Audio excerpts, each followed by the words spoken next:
hello friends आज video में discussion करवा आपण 2026 रे सीटी बा डीएलएडी कले आपनकर कौन फायदा ना कौन क्षति आपनकर हम बहुत पिला शुणुवे सीटी करके किसी फायदा नहीं सीटी पढ़ले आपको चाकरी मिलूनी तो एमती आप बहुत शुणी हेले आपनकर इच्छा थी आप सीटी करेंगे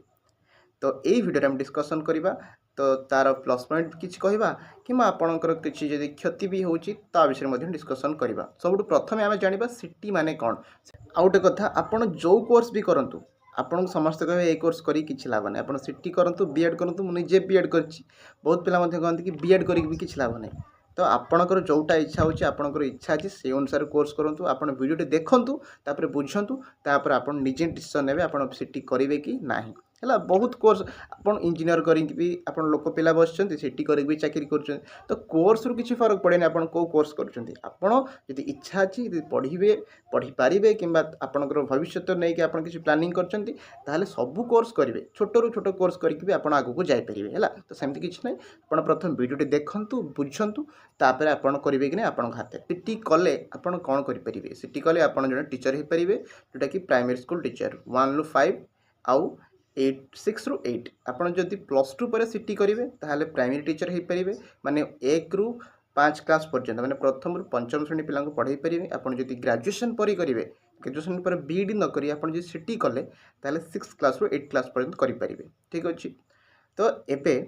आउ गोटे कथा रोचे कि बहुत पिला करने चाहूले भी कौन पाई करती देखो प्रोब्लेम हो कि आगु जो जूनियर टीचर वैकेंसी आसे बा जो असिस्टेंट टीचर ता 6 वर्ष पर्यंत आपन को कॉन्ट्रैक्चुअल रखिदिए तापर 6 वर्ष पर सी आपन को रेगुलर करे एवं से आपणकर कम सैलरी भी मिलू था पाखापाखि 15,000 16,000 टंका मिले तापर 6 वर्ष पर जाकि रेगुलर हुए और 30,000 पाखापाखि टंका मिले तो से बहुत पिला सीटी करती कहते सीटी करके लाइफ बर्बाद किंतु ना एबे आपण मैंने जानी जे रेगुलर वैकेंसी आसूची तो बहुत जल्दी आप रिक्रुटमेंट हम आपड़ जब एबेठू कले +2 पर कर 2028 बेलू आपंकर जॉब हो जाइए तो यहाँ हूँ माने किसी प्रोब्लेम भी रोचे किसी फायदा भी रोचे आउ जी कहवा कुछ माने आपंकर जो सीटी कोर्सटा से प्राय 2 वर्ष ରୁ 2.5 वर्ष गोटे गोटे जगार लगी जाए बेले बेले 2 वर्ष ରୁ माने सहीवा कथा 2 वर्ष भितर किंतु एग्जाम लेट हो जाए एमती कि 2 वर्ष ରୁ 2.5 वर्ष से बहुत पिला करती ना सेमती कहले भी बीएड भी 2 वर्ष ରୁ 2.5 वर्ष तो नुहे बट 2 वर्ष भितर ही सरी जाऊँगी है किंतु जदि आपन को फाइनाली टीचर ही हबार अच्छी आपन को एत पढ़ार ना ताहले सीटी करके आप 12th पर जो आम कहते +2 सेकेंड इयर पर आप आराम से 2 वर्ष भितर टीचर हो पारे तो यही वर्ष जदि आप ग्रेजुएशन पास कर +2 पास कर देखूँ जब आप ग्रेजुएशन पास करेंगे ना आपन को 2 वर्ष बीएड भी करेंगे 2 वर्ष सीटी भी करेंगे किंतु आपड़ जब +2 पास कर अधिका पढ़ाई चाहूना ताहले सीटी हूँ आप बेस्ट कहीं सीटी पर भी आप इग्नोर भी बीएड करके हाईस्कूल टीचर भी हो पारे एमती भी चांस रोचे ओके देन आउ गोटे कथा देखा सीटी बा डीएलईडी कले आपनकर फायदा कौन आप जानते एका सांगरे बंपर वैकेंसी आसे 10,000 15,000 वैकेंसी आसे किछि वर्ष भितर माने लगातार वैकेंसी आसेनि जमी बीएड रे आप आरएसटी है एलटीआर है से प्रति वर्ष वैकेंसी आसूची किंतु जेटी रे प्रति वर्ष आसुनी हेले जेबे भी आसे बहुत वैकेंसी आसे आपनकर निश्चित आप जॉब पाई परिबे तो बहुत रिक्रुटमेंट अच्छी बहुत वैकेंसी अच्छी आप चाहे आराम से करें है आउ गोटे फायदा हो कि एबे जो 1 ରୁ 5 माने प्रथम श्रेणी ରୁ पंचम श्रेणी पर्यंत आगुरी बीएड पिला अप्लाई करें किंतु एबे बीएड पिला भी आपको अप्लाई करें सेठी केवल सीटी बा डीएलईडी जो मैंने करेंगे प्रथम ରୁ पंचम पिला पढ़ेबे आगुरी बीएड पिला अप्लाई माने अप्लाई करें बीएड पिला भी आपंकर अलाउ नुहति आपको आहरी सुविधा होगा तो से अप्लाई करें ता सहित जब आप बीएड करने चाहते देखो आपंकर लेवल आ कंपटीशन बहुत किंतु आप सीटी करने चाहते कंपटीशन भी कम क्वेश्चन लेवल भी कम आसी था ता सहित आपंकर कट ऑफ भी कम जाए तो सेठी आपको फायदा जानीपे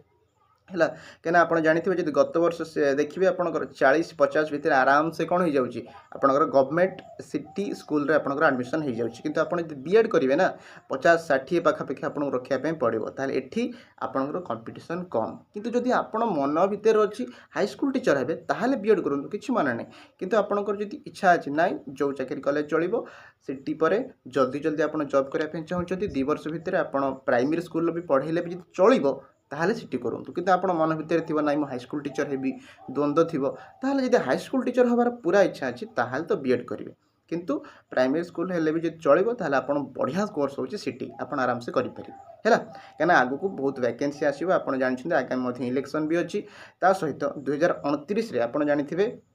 2024 रे हेतला पुणी 2029 रे तो एबे जदि आपण 2 वर्ष कर देले 2028 रे आपनकर कोर्स सरी गला 28 रे कोर्स सरी माने 29 जेतु इलेक्शन अछि तो 28 रे आपनकर वैकेंसी मध्ये पळि आसीबो तो बिल्कुल भी खराब कोर्स नुहे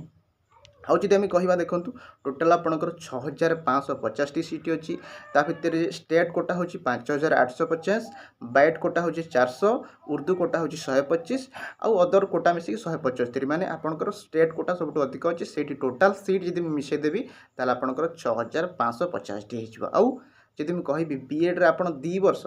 जदि पढ़े प्राइवेट रे पढ़ले तो बहुत टंका खर्च हो गवर्नमेंट रे बीएड रे 10,000 भितर हो जाए किंतु आप सीटी करेंगे ना सीटी गवर्नमेंट सीट बहुत कम प्रथम वर्ष जीव 2800 टंका द्वितीय वर्ष जीव 2486 माने मात्र 5000 पाखापाखि टंका भितर आप सीटी कोर्स सारदेवे 2 वर्ष पुणी